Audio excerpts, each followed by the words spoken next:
తెలుగులో అత్యంత ప్రజాదరణ పొందిన క్లీన్ ఫ్యామిలీ ఎంటర్టైనర్ సిరీస్లో సేవ్ ది టైగర్స్ ఒకటి.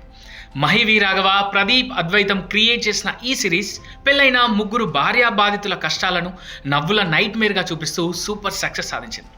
మొదటి 2 సీజన్స్ బ్లాక్ బస్టర్ హిట్ అవ్వడంతో అదే ఫన్ అండ్ ఫ్రస్ట్రేషన్ను కంటిన్యూ చేస్తూ ఇప్పుడు 3వ సీజన్ను కూడా తీసుకొచ్చాను. ఇప్పుడు ఆ సిరీస్ ఎలా ఉందనేది ఈ షార్ట్ రివ్యూలో చూద్దాం. మొదటి 2 సీజన్ల లాగే ఈ 3వ సీజన్ కూడా భార్యా బాధితులైన ముగ్గురు స్నేహితుల చుట్టూ తిరుగుతోంది. ప్రియదర్శి, అభినవ్ గోమటం, చైతన్య కృష్ణ ఈ ముగ్గురి ఫ్రెండ్స్ చుట్టే ఈ సిరీస్ మొత్తం సాగుతుంది. ఈసారి వారి జీవితాల్లోకి కొత్త సమస్యలు వస్తాయి.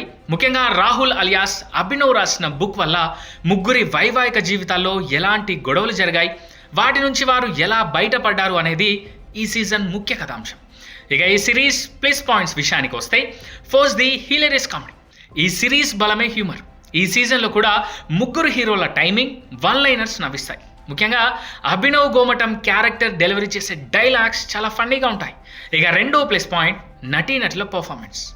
ప్రియదర్శి, అభినవ్, చైతన్య ఈ ముగ్గురు తమ తమ పాత్రల్లో జీవించేశారు. వారికి జోడీగా నటించిన సుజాత, పవిత్ర, దేవియాని కూడా తమ నటనతో ఆకట్టుకున్నారు. థర్డ్ ప్లస్ పాయింట్ ఏంటంటే రిలేటబుల్ సీన్స్. భార్యాభర్తల మధ్య వచ్చే చిన్న చిన్న గొడవలు, శాటిలైట్ లైఫ్ సిచ్యువేషన్స్ను చాలా క్రేజీగా మిడిల్ క్లాస్ ఆడియన్స్కు కనెక్ట్ అయ్యేలా చూపించారు. ఇక మైనస్ పాయింట్స్ విషయానికి వస్తే, కొత్తదనం లోపించడం. మొదటి 2 సీజన్లతో పోలిస్తే కథలో పెద్దగా కొత్తదనం కనిపించదు. కొన్ని సీన్లు పాత సీజన్లని రీసైకిల్ చేసినట్టు అనిపిస్తాయి. ప్రిడిక్టబుల్ స్క్రీన్ ప్లే కూడా ఈ సిరీస్కి నెగిటివ్ అనే చెప్పాలి. కథ ఎలా ముగుస్తుందో ముందే ఊహించవచ్చు. కొన్ని చోట్ల కామెడీ కాస్త లాగ్ అయినట్లు కూడా అనిపిస్తుంది.